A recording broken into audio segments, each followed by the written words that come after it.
नारायण की कृपा हुई भैया सुनीति के नेत्रों में ज्योति वापस आ गई हुई गोविंद भगवान की।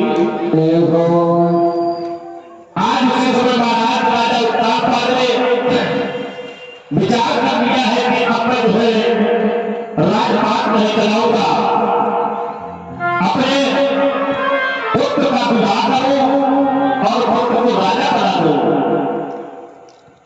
महाराज उत्तानपाद ने प्रसाद ले लो, अपने पुत्र का विवाह किया। तो कब विवाह महाराज उत्तानपाद ने अपने पुत्र का जो है भूमि के साथ में किया परिचय। प्रजापति शिशु मानस उपजेगे भगी नाम तत्सुतो कल्पवत् सहु